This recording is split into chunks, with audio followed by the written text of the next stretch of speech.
दोस्तों नमस्कार। आपके अपने YouTube चैनल स्टोरी क्रिएशन में आप सभी का स्वागत है। आज मैं आप सभी को एक पति पत्नी की कहानी सुनाऊंगी जिसका शीर्षक है जीवन साथी। चाबी लगाकर फ्लैट का ताला खोलने लगी कि उसे लगा दरवाजा तो खोला जा चुका है। राकेश आ गए इतनी जल्दी, मन ही मन बुदबुदाई मधु। चिंता सी हुई, घड़ी देखी, कांटे भागकर 5:45 बजने जा रहे थे। ओह, वो खुद पूरे पौने घंटा देर से घर पहुंची है। पत्नी का ऑफिस से देर से घर आना कतई पसंद नहीं है राकेश को। 2 साल पहले नौकरी करने की इच्छा प्रकट की थी, तब यही शर्त रखी थी पति ने कि मुझसे पहले घर पहुंचना होगा। मैं आऊं तब घर मुझे खुला मिलना चाहिए। ऑफिस से थका मांदा आऊं और मुझे दरवाजे पर लगा ताला ठेंगा दिखाए। ये नहीं चलेगा। फुर्ती से वह अंदर दाखिल हुई। बस पटका, देखा राकेश बाथरूम में थे। वॉश बेसिन पर हाथ मुंह धोकर फटाफट रसोई में घुसी चाय के लिए। पति को ऑफिस से आते ही चाय चाहिए, मसाले की खुशबू वाली, नहीं तो उनकी परेशानी पर बल पड़ जाते हैं। पढ़ाई से लेकर नौकरी करने तक की स्त्रियों की खामियां गिना डालेंगे।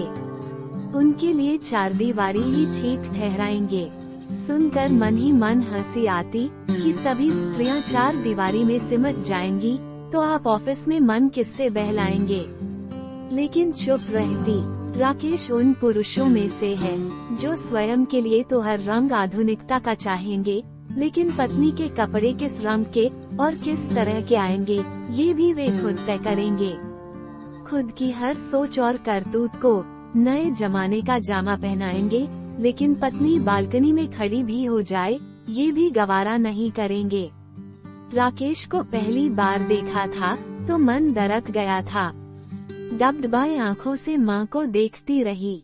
माँ ने खुद की आंखें पोंछ उसके सिर पर हाथ फेर दिया था। बस उस स्पर्श में कई मजबूरियों की पीड़ा थी। वैधव्य से ग्रसित जवान होती बेटी की माँ जो स्वयं दूसरों की मोहताज हो, उसकी मजबूरियों की गठरी हमारा समाज बढ़ाता ही जाता है। ऐसे में महानगर में रोजगार पाए दामाद की कृपा दृष्टि पड़ रही है तो ये बड़े सौभाग्य की बात है। पूरे कस्बे ने मधु के इस सौभाग्य को सराहा। अपने मनोभावों के जंगल से निकलकर गहरी उदास सांस भरी मधु ने देखा कि चाय की भगोली पड़ी थी, पीली दिखती है। अब तैयार होना ही पड़ेगा, एक अनचाही बहस के लिए, बल्कि एक तरफा डांट कहना ज्यादा ठीक होगा। अब अपनी सफाई में कुछ भी कहना छोड़ दिया है मधु ने। बस सिर झुकाए सुन लेती है। उनकी शर्तों पर नौकरी की है तो सुनना ही पड़ेगा। उन गलतियों की कोई माफी नहीं है। मधु कुछ कहना ही नहीं चाहती।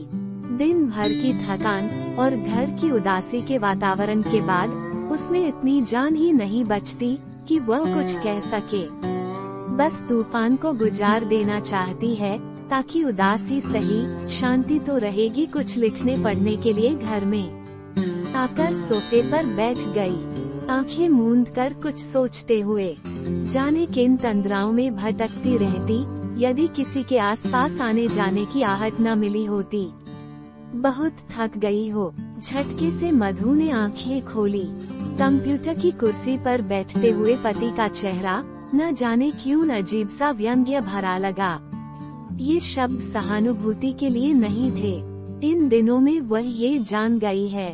हाँ, आज साइट पर जाना पड़ गया।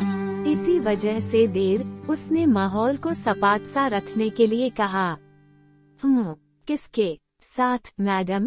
रवि और मैं।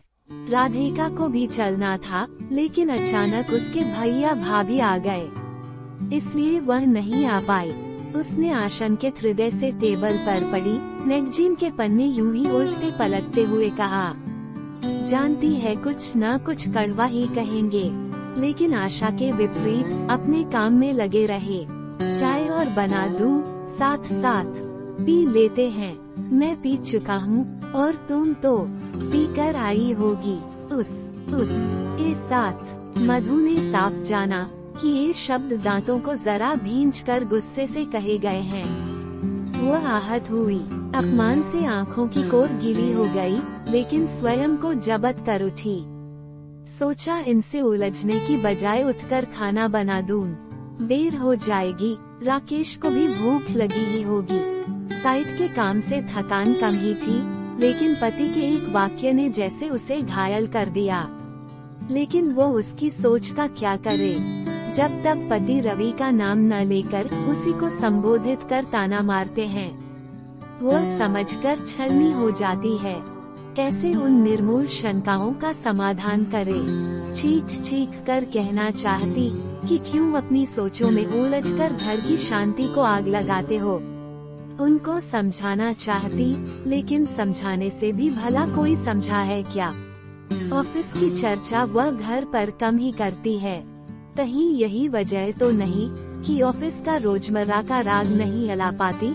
इससे पति को लगता है कि वह कुछ छुपा रही है, लेकिन घर में ऑफिस की बात वह ऑफिस में घरेलू बातें न करने के उसके अपने सिद्धांत है, न कि कोई दूसरा कारण। तभी तो ऑफिस में उसकी एक अलग ही इमेज है। वह शांति चाहती है, ऑफिस में ऑफिस के अनुरूप, वह घर में घर के अनुरूप। इसीलिए उसने ये तालमेल बिठा रखा है। और पति रवि से एक बार ही तो मिला है, वह भी अनायास ही। कोई सोची समझी मुलाकात नहीं हुई। रवि अच्छा सुलझा हुआ युवक है। ऑफिस जाते ही अच्छी दोस्ती हो गई उससे। 2-4 दिन बाद ही कैंटीन में चाय पीते वक्त भावुक होकर रवि ने कहा, आप बिल्कुल मेरी दीदी जैसी दिखती हैं। बातचीत का लहजा भी वैसा ही। दीदी तो मेरी दूर दूसरे शहर में है, क्या मैं आपको ही दीदी कहूँ तो आपको ऐतराज तो नहीं। उस वक्त उस दीदी का वह छोटा भाई बेहद मासूम और स्वस्थ भावना वाला लगा था। अन्यथा मधु को बेवजह रिश्ते गांठना पसंद नहीं है। हर कोई सचमुच भाई नहीं होता, और न ही भाई कहकर उसमें वह भावना भरी जा सकती है। लेकिन रवि के चेहरे में एक अपनापन सी नजर आई थी मधु को, कि उसका दीदी कहना अखरा नहीं। बिल्कुल अपने जैसे विचार जानकर वो हतप्रभ रह गई। और सचमुच बेहद संतुलित सम्मानपूर्वक रहा था रवि। केवल कैंटीन में ही खुलकर बात करता, अपनी बीमार माँ की, दीदी की। पिता थे नहीं, बस यही परिवार था। माँ को बेहद सम्मान देता, उनकी भावनाएं समझता। सच ही है, जो अपनी माँ और बहन को समझ ले, वह दुनिया की हर स्त्री को सम्मान से देखता है। ऑफिस में लाकर 2 बार माँ से भी मिला दिया था। घर चलने का आग्रह मधु ने हमेशा ही टाला, और कभी रवि को भी अपने घर चलने का नेता न दिया। राकेश को वह आदर की दृष्टि से देखता। कई बार राकेश से मिलने की इच्छा प्रकट की, लेकिन उसने ध्यान न दिया। जाने क्या सोचकर उसने राकेश से मिलाना उचित न समझा। अब लगता है ठीक ही किया, अन्यथा जो ताने उसे आज आहत कर रहे हैं, वही कब के शुरू हो गए होते। मधु को पति की मानसिकता पर हंसी आ गई। कितनी छोटी सोच रखते हैं। अपने आप को आधुनिक कहते नहीं अघाते, लेकिन सोच वही पुरानी वाली। पत्नी के लिए पैरों में बेरियां डालना हमेशा सुहाता है। कभी सोचा भी नहीं था कि उसे ऐसी सोच वाले कुंठित व्यक्ति के साथ जीवन गुजारना पड़ेगा। सारे सपने उस एक घटना ने चूर कर दिए। उस दिन अचानक ही शाम को रवि आया, हैरान परेशान बदहवास सा। झटपट राकेश को नमस्ते किया और बोला, मधु जी चलिए ना, माँ अस्पताल में है। आज बहुत तेज दर्द हुआ तो जबरदस्ती अस्पताल लेकर गया। डॉक्टर ने ऑपरेशन के लिए कहा है, लेकिन माँ मान ही नहीं रही हैं। कहती हैं ठीक हो जाएगा। भला बीमारी भी कभी अपने आप ठीक हुई है? ठीक ही होना होता तो इतनी बढ़ती ही क्यों? आप चलकर समझाइए ना। दीदी यहाँ होती तो बहुत सहारा रहता। आपका विश्वास करती है, आपसे जरूर मान जाएंगी। प्लीज चलिए ना, मुझे बहुत घबराहट हो रही है। जल्दी ही आपको घर वापस छोड़ दूंगा। ये सब एक साथ ही कह गया उम्र आई उस पर।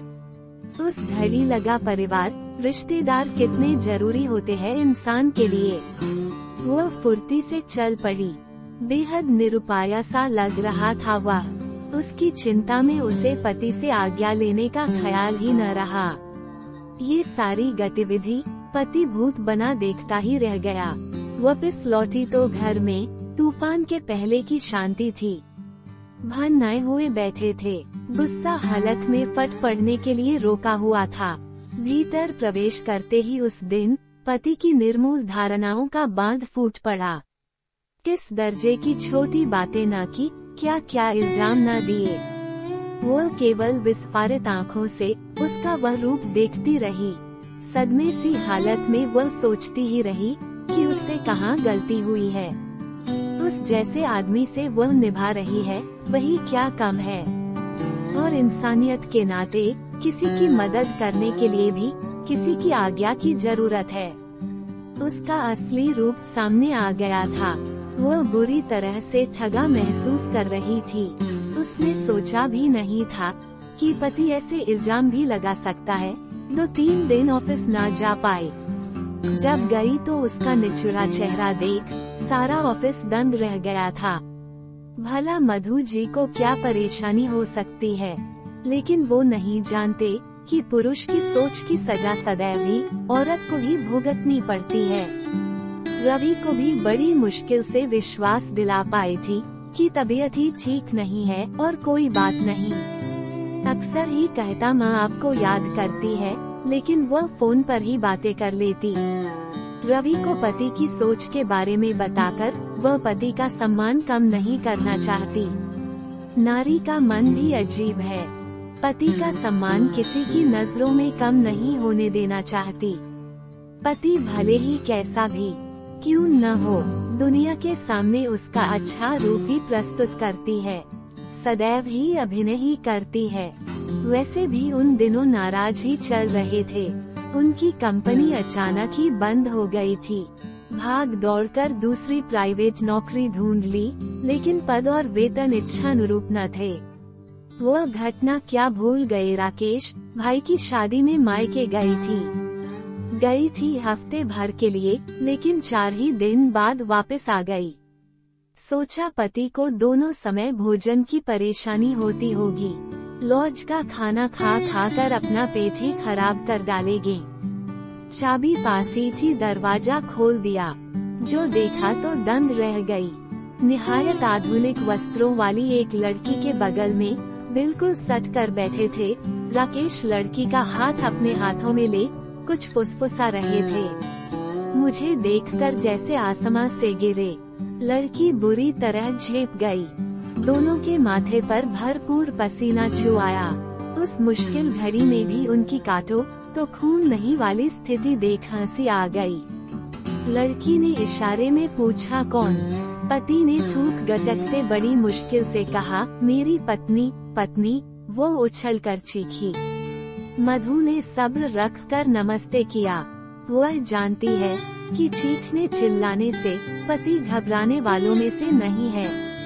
लड़की बुरी तरह सिटपिटा गई। ऐसी उम्मीद उसे किसी पत्नी से नहीं रही होगी। वो अपना पस संभाल कर जाने को हुई, लेकिन मधु ने उसे बेहद अपनेपन से बिठाया और चाय पिला कर ही भेजा। पति कुछ कहना चाहते थे, लेकिन वह सहज ही बनी रही, जैसे कुछ हुआ ही न हो। लेकिन बाथरूम में नहाने के बहाने घुसी तो टूटे विश्वास ने जैसे नदियां बहा दी खारे पानी की। बाथरूम से वापस आई तो देखा पति उसी तरह सिर झुकाए बैठे हैं। उसने सोचा चलो कुछ तो हया बची है इसमें, वरना वह तो उससे किसी किस्म की सज्जनता की उम्मीद छोड़ने वाली थी। वो रहने दो, इससे आगे उससे कुछ कहा न गया। पति के ऑफिस फोन किया। बॉस ने कहा हम आपको सूचित करने ही वाले थे मैम, मुझे भी इन दिनों कुछ आभास होने लगा था, पर अब आप चिंता मत कीजिए, लड़की कैंटीन वाले की बेटी है। मैं उसे लताड़ दूंगा और हुआ तो उसे निकाल ही दूंगा। आप राकेश को समझाए, वैसे इतना भी बुरा नहीं है राकेश। उसे कुछ तसल्ली हुई, इसलिए नहीं कि बात यहीं खत्म हो गई, बल्कि इसलिए कि माँ तक कुछ भी पहुँचने से बच जाएगा। वरना उनका भ्रम टूट जाएगा अपने गुणी जमाई का। भला हो मधु की तकदीर या समय का कि कंपनी अचानक ही बंद हो गई, नहीं तो वह घटनाक्रम बन गया होता। लेकिन उसके बाद से ही मधु और राकेश के रिश्ते में वो मजबूती ना रही। अब यदि ऐसा नहीं है तो शायद राकेश के रिश्ते में पहले भी कोई प्रेम की दृढ़ता नहीं थी। ऐसा होता तो उनके प्रेम में कोई यूं ही सेंध न लगा देता। कहीं न कहीं तो पोल थी ही। पहले भी मधु की तरफ से ही बेहद प्रेम था और राकेश के प्रेम का भ्रम, और अब तो मधु ही इस घर को मकान बनने से बचाने पर अडिग थी। उस दिन के बाद से उसने रवि से बातचीत घटाते बिल्कुल ही कम कर दी। यहाँ तक कि आमने सामने पड़ने पर मुस्कुराने भर तक कर ली। अब तो किसी से मित्रता करने में भी उसे डर लगने लगा है। सोचती किसी दूसरे को क्यों अपने पति की मानसिक कीचड़ में घसीटूं। उसे लगता पत्नी अपने मित्र भी अपनी मर्जी से नहीं चुन सकती। उसमें भी पुरुष की मानसिकता को ढोना पड़ता। पति तो जैसा मिलना था मिल चुका, उसमें तो राय का प्रश्न ही नहीं उठता। सोच कर सिर दर्द से फटने लगता है। कितना ही समय ऐसे ही सोचते सोचते बीत जाता है, उसे पता ही नहीं चलता। जाने किन विचारों की अंधेरी गलियों में व्यर्थ भटकती रहती है। जीवन बड़ा अजीब सा हो चला है। इस समांतर जीवन से तंग आ गई है वह। दोनों सवेरे अपने अपने रास्ते पकड़ते हैं। शाम ढले वो सब्जी वगैरह लेकर घर लौटती है। राकेश को कोई मतलब ही नहीं है गृहस्थी से। तमाम तरह के बिल और अन्य औपचारिकताएं वही निपटाती है। सोचती है ठीक ही है, इसी में समय व्यतीत हो जाता है। उत्साहहीन धर्रे पर चलते जीवन की जरूरतें भी कम हो जाती है। जीवन के सारे शौक मनोरंजन का संबंध तो सीधा खुशी और उमंग से है। जब वही नहीं है तो एक लकीर सी रह जाती है जिसे यंत्र की तरह पीछना पड़ता है। जो खाना बनाती है चुपचाप खा लेते हैं, न पहले की तरह उलाहना न शिकायत। कई महीने ऐसे ही निकल गए। कई दिन औपचारिक बातचीत भी नहीं होती। बिना लक्ष्य घिसकती जिंदगी त्रासदी न बनकर रह जाए। मधु यही सोचती है आजकल कहाँ जाए, और कहीं उसके लिए सुख के टोकरे भरे पड़े हैं। समझौता और सामंजस्य तो हर कहीं बिठाने ही पड़ेंगे, चाहे स्त्री दुनिया के किसी भी कोने में चली जाए। बस रूप बदलते रहेंगे। दूसरे हाल पर दुनिया के सवाल कौन सा जीने देते हैं। कम से कम लोग राकेश की पत्नी के रूप में सम्मानजनक नजरों से तो देखते हैं। तलाकशुदा या पति से अलग रहने वाली स्त्रियों की यंत्रणा देखी है। एक जंजाल में उलझ कर रह जाती है। आईने में अपना चेहरा देखती है तो चेहरा वीरांगी का पता देता है। कुछ ही सालों बल्कि महीनों ने उसके लावण्य पर झाड़ू सी फेर दी है। आँखों की जगह जैसे गहरे भूरे रंग के कटोरों ने ले ली है। उसकी स्वयं को आकर्षित करने वाली छवि भी बुझने लगी है। राकेश में भी इन दिनों परिवर्तन पाने लगी है। थोड़े से खुश नजर आते हैं। सामने देखकर तो नहीं बल्कि आते जाते सहज बातों का पुल बांधने लगे हैं। वह भी अब थोड़ा सा सामान्य होने की कोशिश करती है। राकेश के दोस्त रोहित की शादी की सालगिरह पार्टी में जाना है। मन तो बिल्कुल साथ नहीं दे रहा, लेकिन जाना जरूरी है। न जाने क्या सोचकर पति की पसंद की गुलाबी रंग की साड़ी चुन ली पार्टी के लिए। कई दिनों से त्यागे से पड़े मेकअप की चीजों ने उसे थोड़ा आकर्षित किया। तैयार होकर बाहर निकली तो पति बस देखते ही रह गए। कुछ कहना चाहने लगे, लेकिन वह आगे बढ़ गई। गाड़ी में बैठते हुए उसने शीशे में से देखा, एकाएक चेहरा उतर गया राकेश का। बगल में बैठे हुए पति को कनखियों से देखा।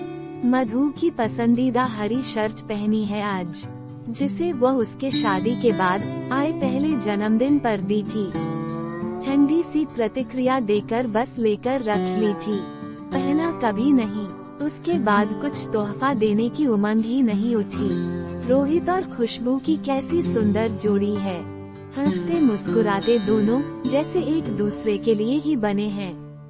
दोनों ही एक दूसरे की तकलीफ उठाने को जैसे तत्पर रहते, और उनका प्यारा सा बेटा जैसे उनका प्रेम सजीव हो मुस्कुरा रहा हो। उन्हें देख राकेश ने एक ठंडी सांस भरकर मधु को देखा, तो वह भी राकेश को ही देख रही थी। अचानक ही उसे याद आ गया कि 4 साल होने को आए हैं उनकी शादी को, अब तक बच्चे के बारे में सोचा क्यों नहीं। कहीं प्रकृति उनसे यही इशारा तो नहीं कर रही। जीवन में उतार चढ़ाव तो आते ही रहते हैं। इन बातों से ही दोनों एक दूसरे से छिटक कर दूर जा खड़े हैं अजनबियों की तरह। फिर पति पत्नी को जीवन साथी यूं भी तो नहीं कह दिया जाता। क्या किसी की गलती पर उसे माफ कर उसका हाथ नहीं थामा जा सकता, उसे फिर से साथ नहीं लिया जा सकता? क्या पता राकेश भी मेरा ही इंतजार कर रहे हों। मधु ने आंसुओं से लबालब आंखों से पति को देखा, तो वे स्वयं डबडबाई आंखें लिए मधु की ओर दोनों बाहें फैलाए थे उसे थामने के लिए। इसी क्षण की तो उसे प्रतीक्षा थी। उसने एक नजर इधर उधर देखा और दौड़कर राकेश की बाहों में समा गई। दोस्तों, ये कहानी आपको कैसा लगा कमेंट करके जरूर बताएं और चैनल को सब्सक्राइब करके बेल आइकन जरूर दबाएं।